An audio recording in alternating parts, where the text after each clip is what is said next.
entrevistas y noticias actuales. Todos los miércoles, 6 p.m. Any little shove, any little sort of hands up, any little chest bump, any little confrontation could result in making this game more difficult than it has to be. If you guys sort of factor that into how you're going to approach it. Absolutely. I mean, I'm sure that Greg will talk to the team about that today, that we can't go into this game being naive in any matters. But we've been clever up to this point. The group has handled many tricky situations very well. We've learned a lot throughout how the refs are going to deal with certain situations and, you know, what they're going to call, what they're not going to call, what they're looking for. Also, obviously having VAR, you always need to be a little bit more clever. But, you know, we're not going into the game with the mindset that we're going to get a red card. And you always want to avoid that at any matter. Just a point of clarification on the card situation.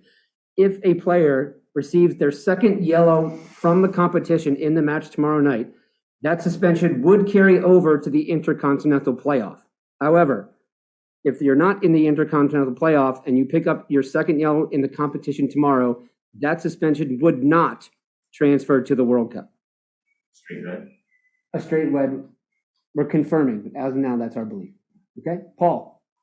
I wonder, you're close with Christian. Mm-hmm. We've seen him kind of struggle at times with the responsibility placed on his shoulders, the expectations placed on his shoulders. He's talked about it, both for club and country.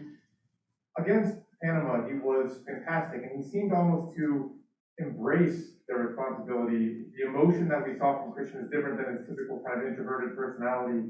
You're good friends with him. Mm-hmm. What do you think changed? What do you think made him kind of come out the way he did, and how different is this team if Christian's playing at that level every game? Yeah, I mean, I'm close friends with him, and I'd be the first to tell you when he's playing at his highest level, then, you know, he's one of the best players I've played with. You know, the ability that he has, what he offers to the team, his creativity, his ability to score goals like he did last game, just put people in good positions. He's really, really dangerous and hard to defend. So, yeah, I mean, I think that Christian has always felt that responsibility. You know, him growing up as sort of that golden child in the U.S. soccer generation, people put expectations on him. And to be quite frank with you, he's dealt with them better than, you know, anybody would really deal with that. In every single situation, he's expected to do things that, you know, people like Messi and Ronaldo are supposed to do. He's supposed to bring us to the World Cup. And I think that he's seeing now that, you know, with the quality of team that we have, that he can take a little bit more or less responsibility because we have the quality of players now that can pick up a little bit of that slack and continue to help him. So, you know, we just always want to put him in the best position to succeed, but he's doing a great job. Ron. Hey, how much, assuming things go the way tomorrow night, do you celebrate the accomplishment tomorrow night versus turning your attention to the task at hand in November? To the task at hand? No. To the World Cup. No, of course you're going to celebrate your accomplishments, but, you know, first we have to take care of business tomorrow. Grant. Tyler, it's been a 13-game journey in this qualifying campaign. You talked about 3-game windows, all this compressed in a few months.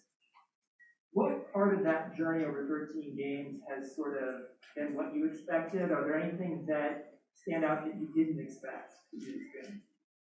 Yeah, we've learned a lot as a group so far throughout this journey. And, you know, one of the big takeaways I take throughout this is the maturity that we've gained in game management and how we kind of manage each and every game. We've learned that, you know, no game that we're going to have is going to be easy. You know, you can't go into any game with the expectation that you're going to blow a team away. You know, even when you look at the last game against Panama, it wasn't our best performance by any means, and Panama had chances and they could have scored goals. And you look back on these performances and you have to see how you can improve. But, you know, one thing I would really take away is how difficult the away games are. You know, going to these away venues, you know, nothing comes easy. You have to take your chances when you can. Steve. So, it's just kind of a weird game tomorrow, right? I mean, you don't have to win. You don't even have to tie, but of course your nature is to get at least a point on the road and perhaps win for the first time here. So how do you approach a strange game like this, where it's not just win or lose or even draw? To win. I want to go into every game with the mindset that we're going to win. And, you know, we're in a position right now where, yeah, history sort of speaks where we can come to Costa Rica and get the first win in, you know, the qualification process for the national team. So, you know, for us, it's again, putting a check mark next to something that no other team has done. We've had this game by game mentality, and, you know, some of these stipulations come with it that we can be one of the first teams to do this and have that accomplishment. So, it would be, you know, a big accomplishment for the team, for the coaching staff to come here and have a successful result. I mean, obviously, story's not over, but when you look back over qualification, what are the moments that stand out from the positive standpoint? Yeah, I mean, there's been a lot of ups and downs. I think that we're just coming, you know, into this last international window, finding our best consistency now. You know, we've learned a lot throughout the first windows, and, you know, we've had some big games where we could have done better and we felt like we could have had more. And there's some games where we felt like, wow, we played well and we're taking a step in the right direction. You know, our goal at the end of this qualifying, though, is to say that we're on the up of our development and we're continuing to move in the right direction. Sam. Thinking back to that first window, 6-7 months ago, there was a lot of talk, pretty for yourself, pretty bold, pretty understandable coming off the summer you guys had. Do you think you guys had much of an idea of what you were actually getting into in terms of World Cup qualifying? Probably not.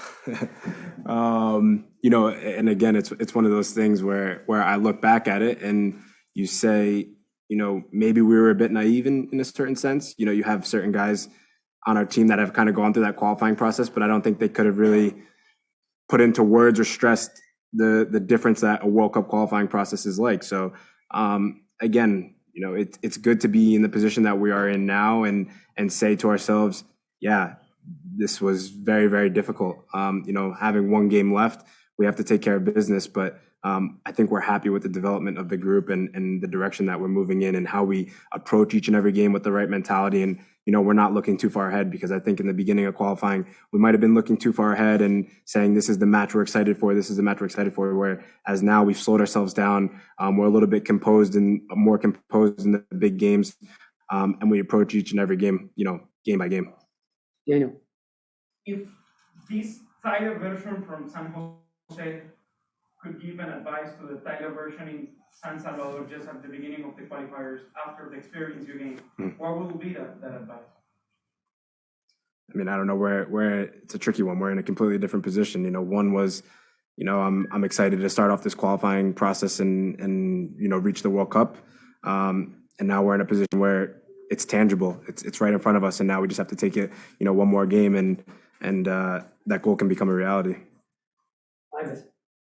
So there's been this ghost hanging over this entire qualifying campaign, and that's the 2017 failure. And fans have had angst throughout this whole process, even now with the position you're in, they're still nervous. Have you kind of felt that yourself, or been aware of that's why maybe fans have been on edge throughout this whole process? And coming into this match, like how much are the guys who've been through it, the 4 or 5 guys that have been through it, how much do they kind of remind you, hey, we thought we were in a good position 5 years ago. Yeah. Let's I mean, it's exactly like you just said, right? Like, no matter what position you're in, whether you can go into the game tomorrow and lose by 10 or win by 10 or whatever the circumstances are, we haven't qualified for the World Cup, and that's the reality of things. And, you know, the guys have told us that have been here and through this path before that, you know, we thought we qualified last World Cup as well. The fans thought we did as well. But we hadn't when we realized our game was finished and we lost. So we're going into this game with the mentality to win. You know, whatever players step on that field, we'll be ready to play, and that's the bottom line. Charlie. One of my colleagues crunched the numbers and came out that you played more than 80% of the minutes in the octagonal, which is a compliment to you, but also maybe a sign of, I don't know if dependence is the right word, but I wonder if you feel that responsibility, and is there a weakness there in the sense of, you know, if something happens to you, there's suddenly a big hole at the base of midfield. No, I mean, yeah, I'm happy, of course, to contribute wherever I can and play as many games as possible. You know, I just want to play at the end of the day and be able to contribute. But no, in that sense, I don't think so at all. I mean, you've seen it before. I think it was the last window when I got injured against Canada. The next game we played Honduras, and, you know, Kellen, an established player in our team, steps in, and I think he has 3 assists or whatnot. You know, we have the depth of our team is unbelievable. We always have that next man up mentality, and guys are ready to contribute. So For me, I'm happy to be an important player in the team and be able to contribute where I can and when I can. But we have such a quality team that it's always the next man up. And one follow-up on what Brian asked. Costa Ricans drew a red card off of Canada the other day. Yeah. They can be pretty clever. I'm sure you've taken note of that. I wonder how you approach that sort of track record that they've established. I plan on not getting a red card. Good plan. We're going to take a couple questions from those joining through video conference, and we'll begin with Emily Olson from USA Today. Hi, Tyler. Thanks, Michael. I just wanted to ask, you talk about where the team was going into this window. Now it's been 7 months. There's been 30 different players in and out. As someone who's been integral to this group, beyond saying next man up mentality, how would you explain or define who the U.S. men's national team is as a collective through this process? Yeah. As a team, we've created bonds and a chemistry that, to be honest with you, is very, very different than a lot of teams that I've played in. And I think that comes down to the fact that we're young. We've played together in the youth national teams before. And we've really prepared ourselves for this opportunity. Greg speaks on the fact that, coming into, World Cup qualifying, we really want to rewrite how these American fans view us, not just through our style of play, but our intensity, our commitment, our belief that we want to take U.S. soccer to the next level. And I think, everyone has really bought into that fact, and that's really infected the team in a way. Next will be Pilar Perez from ESPN. Thank you, Michael. Hi, Tyler. Hope you can hear me well. My Wi-Fi is not very good. So Costa Rica is a team that like to play physically hard. We're talking right now about yellow cards and red cards, but they actually have 14 players on yellow card, 9 of them regularly starters. How to avoid getting into that type of game, you having more technique and speed? Yeah, we're not really so concerned about how many yellow cards Costa Rica has. We're very focused on how we want to approach the game and control the game. I think coming down here, one of the key factors in order for us to have a successful outing is how much we really can control. So whether that's with the ball or defensively creating situations where we're able to score goals. I think that our preparation going into this game won't be so focused on how many yellow cards Costa Rica has. We'll take 2 more for Tyler and continue with Ryan Talmadge from Goal.com. Tyler, obviously, like you've said, and everyone's kind of said, that this has become a brotherhood, and you have guys who have grown up together and grown through this process together. And when you look at this team as it is now, there are obviously a few guys missing, guys like Weston and Serginho and Brendan. And I'm sure those guys would love to be there and to be a part of, what could be a very big night for you guys. How have you guys, have you guys been communicating with some of the guys who aren't here? And how have you guys been kind of making it feel involved, being that this is such a deep team that has all kind of accomplished what could be accomplished tomorrow together? Yeah, like you said, firstly, it is a brotherhood.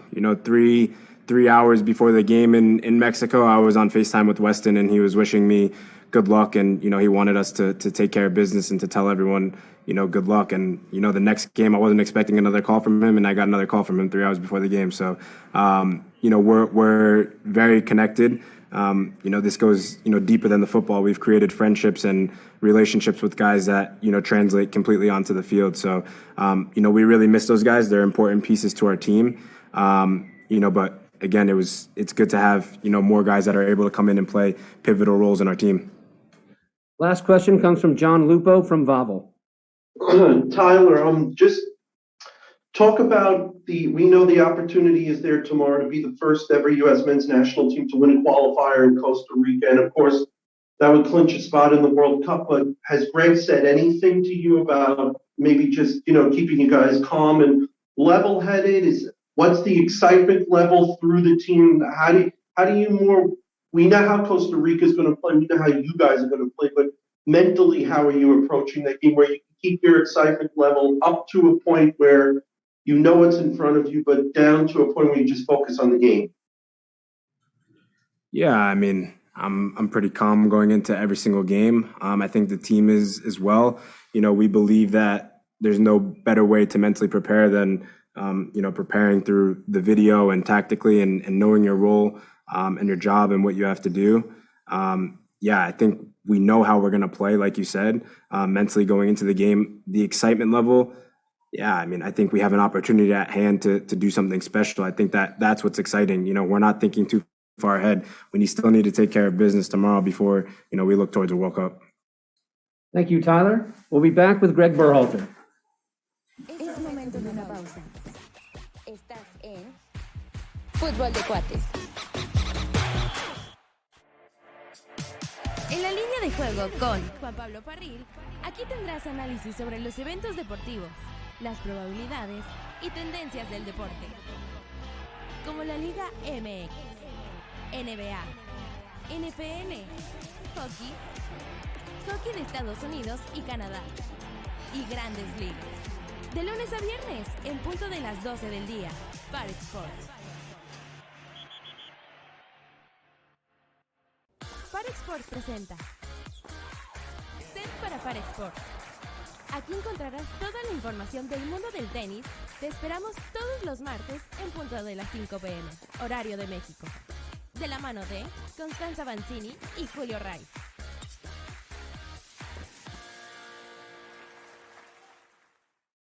Fútbol de cuates. Conoce todas las noticias de la Liga MX. Como resultado, el mejor de la tabla, pronósticos de la siguiente jornada y los protagonistas más relevantes. De la mano de Sebastián González, Fabián Luján, Martín Álvarez, Luis Miguel Íñiguez y Paulo Guevara. Todos los lunes y jueves en punto de las 20 horas. Horario de México. Para Sports. En área chica encontrarás las noticias y reportajes a nivel nacional e internacional de los deportes como el fútbol americano, lo último de la NBA, hockey de Estados Unidos y Canadá. Presentado por Octavio Rivero. En punto de las 13 horas. Horario de México. De lunes a viernes. Por Far Sports. Far Sports presenta Cuarto Round, conducido por Cristian Goulet, Gustavo Sagaón. Novedades del mundo de las artes marciales mixtas. Técnicas del día a día, análisis de las últimas peleas y las que están próximas. Entrevistas a las estrellas del hoy y del mañana y opiniones de resultados de las peleas próximas. Todos los jueves, 9 p.m., horario de México. Far Sports presenta La Jiribilla, todo sobre el béisbol. Te comparten Alex Cervera y Aaron Schroeder Trujillo. Entrevistas con jugadores, directivos y relacionados con este deporte. Todos los lunes y viernes, 10 p.m., horario de México. Far Sports presenta Rugby Drop. Joaquín Fera y Julio Ray te llevan todo lo relacionado. Greg, your thoughts on tomorrow night's match? Thank you, Michael. The first thing is the group is looking forward to this challenge. We know our history here. We know that no U.S. team has ever won in San Jose, and we're excited about the prospect of trying to do that.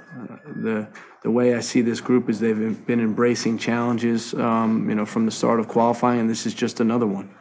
I think what makes this one even more sweet is that you have the fact that you can qualify after these 90 minutes. So we're certainly looking forward to that. The guys have been doing a great job with the recovery. We have a final session today, and then we'll get ready to play tomorrow. One roster note is Reggie Cannon is back with the team. He'll be training today with the group. Thank you. Thanks, Greg. We'll start with Stephen Goff.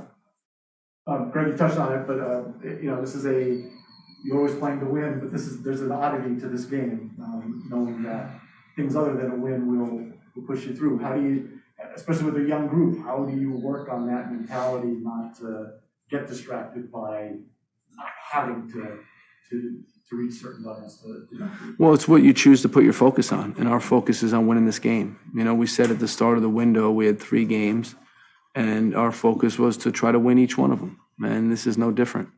So it's kind of easy when you have that mentality from the beginning. I know there was questions early on about what lineup we were going to play against Mexico or how we're going to approach that game, and it doesn't change. Our mentality is to win, and we want to try to win tomorrow. Kevin. Greg, thanks again for your time and congratulations to get this far. You've been very cautious in your comments, understandably so. but people look at it and say, my God, it would take an incredible performance by Costa Rica to knock you guys out. But we're in CONCACAF as well. How does that figure? I mean, it wouldn't be beyond the realm to see something bizarre tomorrow like we did 5 years ago.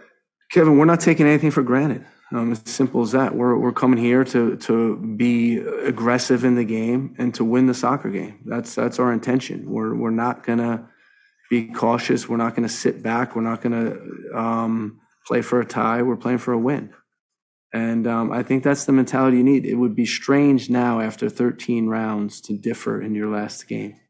And we know we're 90 minutes away from a potential berth in the World Cup, but it's not time to take your foot off the gas. Brent, sorry, Kevin. That's just. Greg, I think I know what your answer is going to be, but I'm going to ask it anyway. You're a guy who doesn't, you haven't gotten to the World Cup yet here, but you're also a data guy and play the percentages. If one of your players got a red card tomorrow night and qualified, they would miss the first game of the World Cup, most likely. Does that play any role in any of the way you communicate to your players or decisions you make? No. Okay, it's follow-up.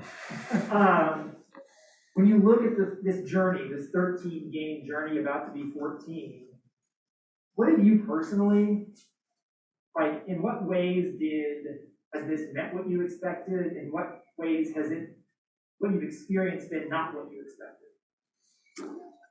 I think it's exactly what we expected, but at times you wish it would have been different, right? Like we wish we would have won every single game of this round.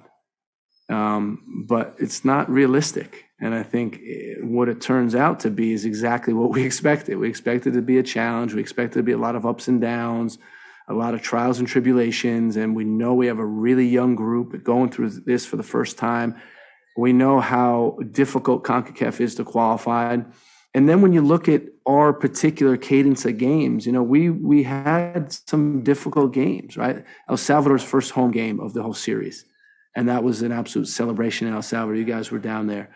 Honduras' first home game. So we had a lot of these little circumstances that made the games really challenging. We had the cold series, right? And that's just dealing with all this stuff. And the group has been really good at being able to focus on the next task ahead of themselves and keep going from there. But it's been certainly a challenge, but I think a challenge that made the group stronger and forced the group to grow. And that's what's important. Ron. Are there any superstitions or routines that you go through every game before the game? And because of the schedule and having to pretty much be packed and ready to go straight to the drive to car, are you superstitious about having to be set up that way? I got over that weeks ago because I know that's a necessary evil of what we're trying to accomplish. I guess they want us there at the draw, so it's going to be important that if we qualify, we're there. So we have to make these arrangements. We have to start talking about that, even though we're not qualified yet. But in terms of routine, I think like any coach or any player, you have your normal game day routine. And I'm no different. I like to kind of get in a groove and reserve time where I can just think and focus a little bit. I like to exercise. I like to take a nap and prepare for the game. Paul. Greg, way back when you were first named national team coach, and at the beginning of qualifying, 2017 has hung over this team. And every part of the discussion, whether it's the Gold Cup, Nations League wins, qualifying, not really much you could have done to get rid of that until you qualify for the World Cup. I wonder now that you're 90 minutes away from that, what would it mean in the sense of maybe taking some of that pressure that's existed, that's been a part of who this team is, off their shoulders? How does it change things for your team if you accomplish that goal and maybe vanquish that ghost a little bit and focus on the World Cup tournament? Well, I think just pressure is part of the job, right? When this pressure ends, there'll be another pressure. That's just part of what we do. And we're lucky and privileged to be in this position. But along with this position comes those type of things that you talked about. And that's just part of the job. And I think us as a group have accepted that and have moved on from that and are focused more on what we're doing and trying to be a good team and trying to win games. Charlie. Greg, fans are really excited about Gio being back to the team and contributing, and you see his quality. And you guys have both talked about being careful with him. I wonder if you could give any insider glimpse into the decision-making process and where he's at now, because clearly a very talented player. He's got these soft tissue issues, or whatever, however you may wish to describe them.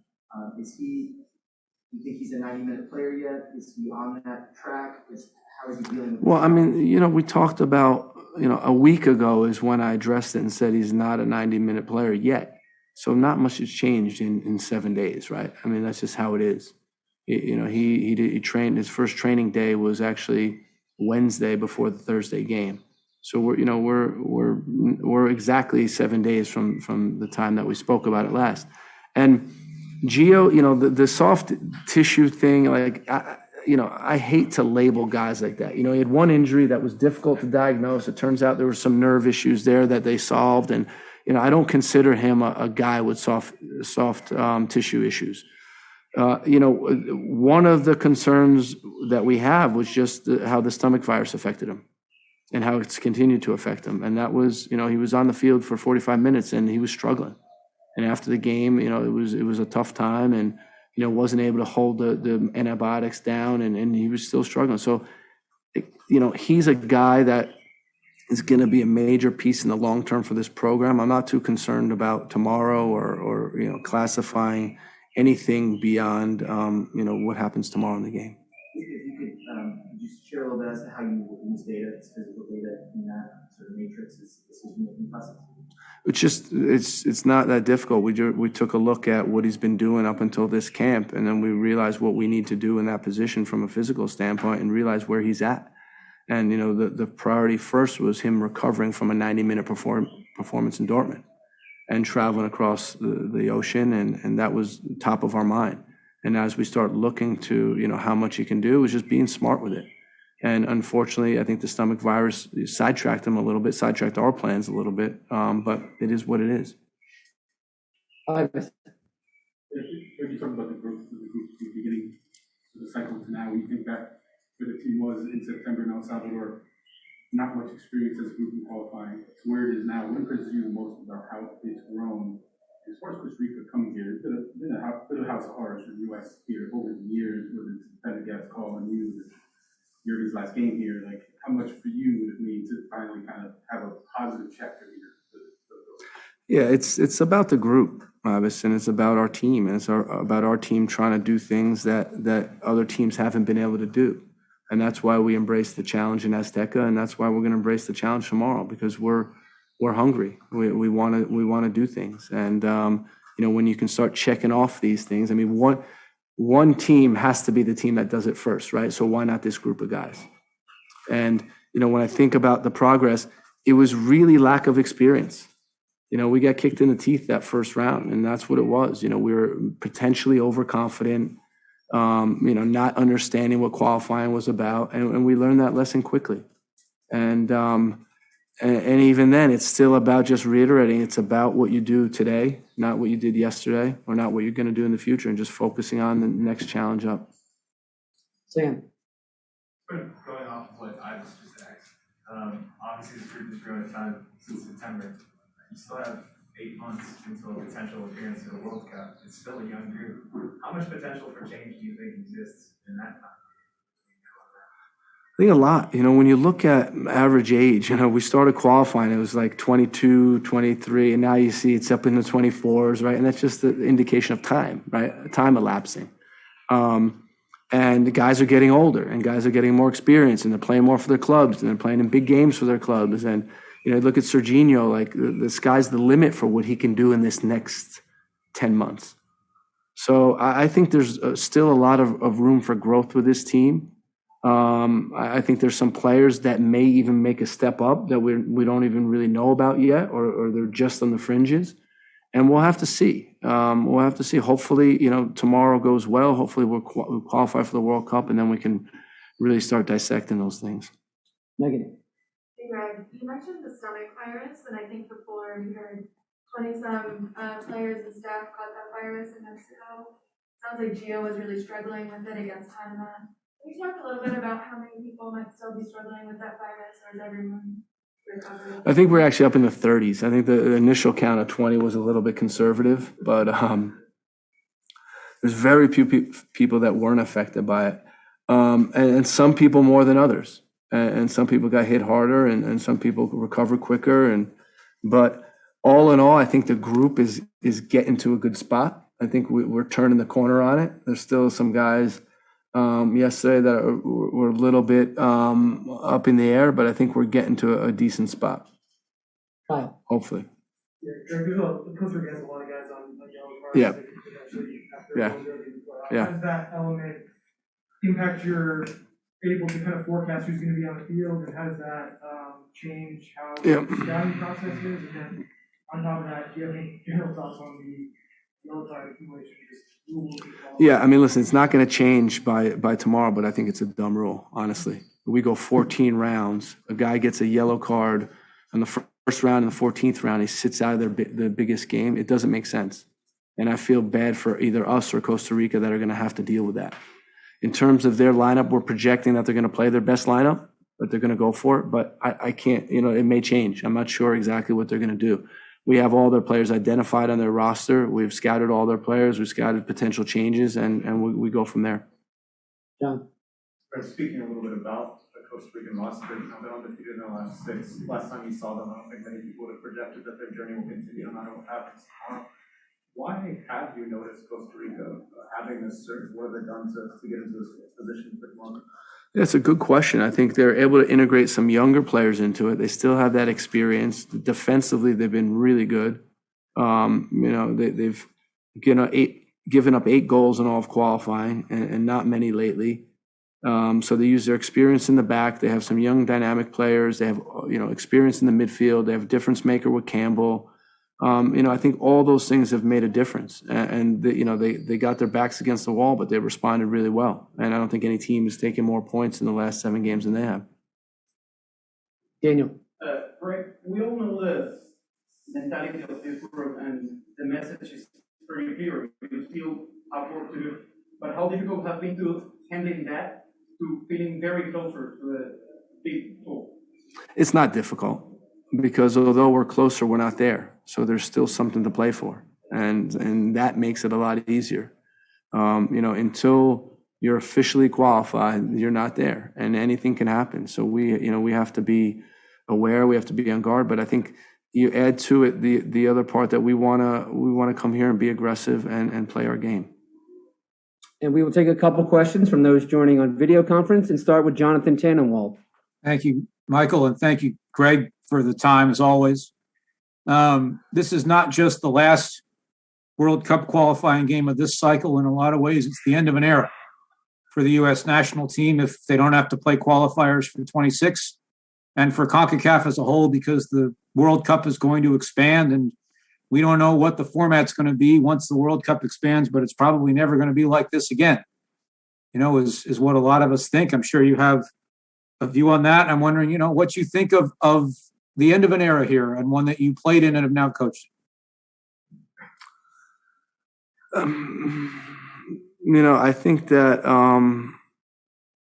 the qualifying process has been exciting for fans, exciting for the players, for coaches, and it's a part of the U.S. soccer history is based on what we've done in qualifying. So, it's going to change. That's our best guess, and it is what it is. I think we're all looking for maybe different formats of the World Cup, how we can make the World Cup more impactful, get more teams involved. So I can understand it, but it seems like the OCT is one and done, right? We're the lucky group that got to qualify with 8 teams. We go to Paul Kennedy from Soccer America. Thank you, Michael. Greg, one of the things you've emphasized throughout the whole process is just how young the group you've worked with. How rewarding has it been to have this opportunity, which probably no national team coach will ever have had to, work with such a young group, especially also having overcome some of the challenges that young group faced throughout this process?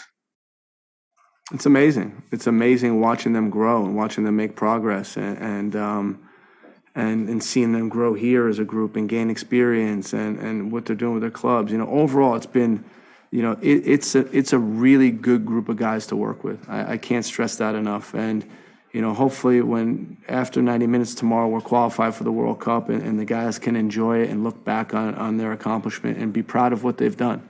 No team in the world is playing our age team, and they've been doing a great job. We'll take two more questions. Start with Kashmir Gomez Munoz. Hi, Greg. Kashmir Gomez for ESPN here in Costa Rica. As a player in 2000, you experienced the atmosphere of a qualifier game here in Costa Rica. Tomorrow, it will be similar to that. 36,000 people in the national stadium supporting Costa Rica. Do you feel that this is an advantage for the national team, or your players are used to this atmosphere? Thank you. No, I think it's a great home field advantage for Costa Rica. I remember that game that you're referencing, and it was one of the craziest atmospheres I've ever played in. A fantastic atmosphere. And it's just how you look at it. I personally really enjoyed playing in atmospheres like that. And our guys are also relishing the challenge. I think, Costa Rican fans are passionate. They create a great atmosphere, and we're really looking forward to the game tomorrow. Last question comes from Andrew Jones. Greg, you've been certainly invested in this all the way in this process and seeing the growth of some of your players in this process since the first game against Canada in Nashville. Could you talk about some of the players, as all of them have in this whole period, that have grown as leaders in this team, as well as your thoughts early in regards to your Tar Heels facing Coach K? One more There we go. Nice. I'm glad I got asked about that. Listen, I think it's going to be a great game. And how fitting is it that Coach K gets to coach against Carolina in the Final Four? I mean, you can't – have they ever faced each other in the Final Four? They haven't. Have they? And never in the NCAA tournament. Not even in the I mean, come on. You can't write this stuff. You guys couldn't write that stuff. That's amazing. That's an amazing story. I'm pulling for the Tar Heels, and I think it would be fitting that, that the Tar Heels are the ones that knocked Duke out and for Coach K's last game. And, but having said that, when you think about a role model for any coach, it's Coach K certainly comes to mind for that much consistency, that much success, and that much leadership that he's demonstrated over that many years. A lot of respect goes out to him, even though he's the coach at Duke. The first part of the question? Nah, let's just leave it. All right. Thanks, Greg. Thanks, everyone, for joining. We'll see you tomorrow night. Thank you, guys. En la línea de juego con Juan Pablo Farril, aquí tendrás análisis sobre los eventos deportivos, las probabilidades y tendencias del deporte, como la Liga MX, NBA, NFL, hockey de Estados Unidos y Canadá, y Grandes Ligas. De lunes a viernes, en punto de las 12 del día, para Sports. Para Sports presenta Set para Sports. Aquí encontrarás toda la información del mundo del tenis.